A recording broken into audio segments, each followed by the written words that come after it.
One of the major pieces of evidence in the assassination of John F. Kennedy, an 8mm home movie taken by a local businessman named Abraham Zapruder.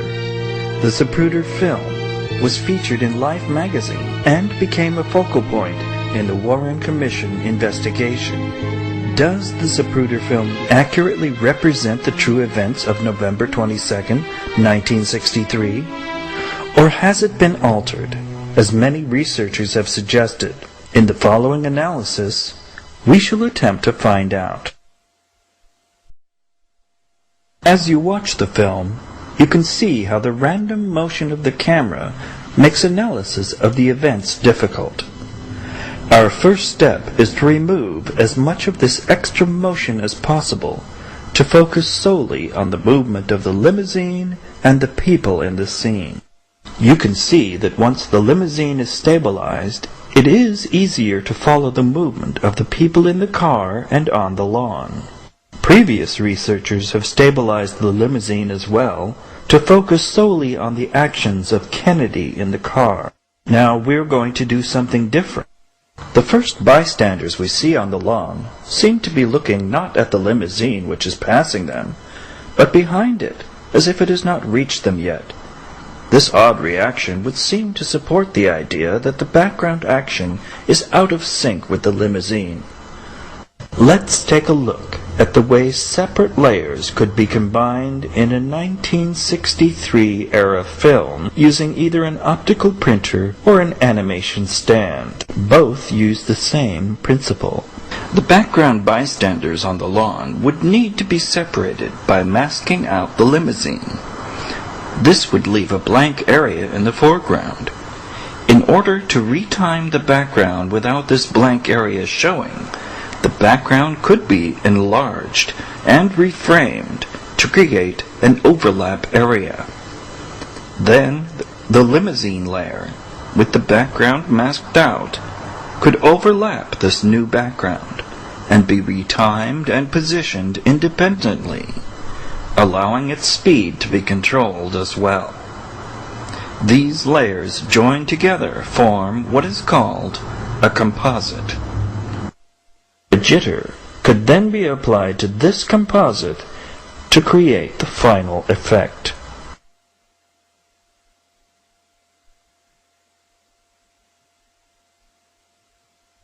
It has been argued by John Costella, Ph.D., that the Stemmons freeway sign which passes in front of the limousine has been fabricated. His detailed analysis shows how the sign does not exhibit the same lens distortion or align in perspective with other objects in the scene. If the sign were a separate layer on top of the limousine, this would be the perfect way to cover the change between real and retimed footage. As the car passes the last couple on the lawn, the man's legs go from a position of standing feet together to standing wide apart in one frame. That's an 1/18 of a second, which is a near physical impossibility, not to mention strange. It is, however, the logical point to cut from the retimed background back to real footage as the car speeds away.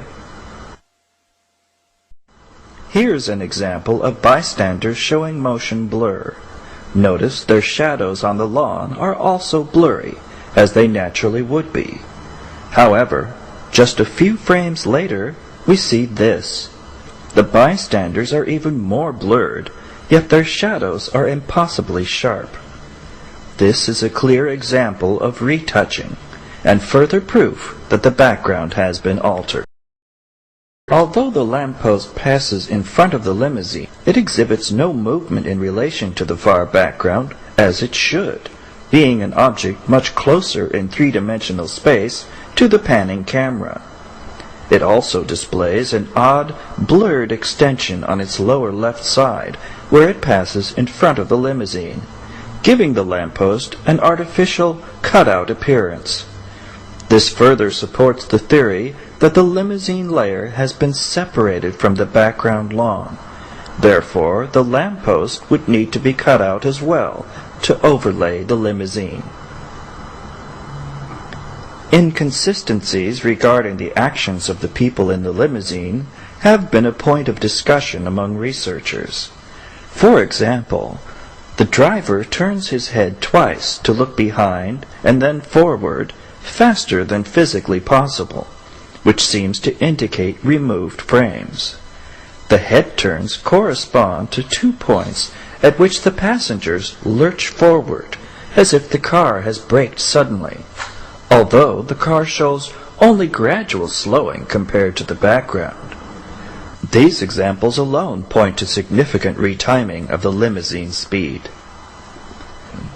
Does the Zapruder film today accurately represent the true events of November 22nd, 1963? Our answer is no. Let's review our findings. The pasted freeway sign, the large bystanders, the painted shadows, the cutout lamppost, the lurching passengers. Once you have seen this evidence, it's difficult to watch the Zapruder film and see it as anything but a fabrication. Those who created it never wanted us to see even this much. But now it is too late.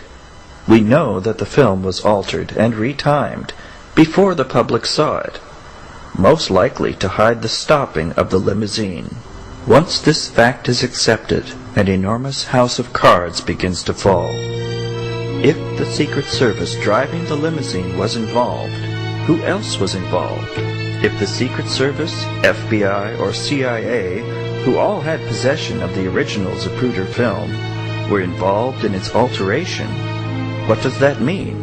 If Time Life, which immediately bought the rights to the film and then refused to show it for decades, was involved, what does that mean?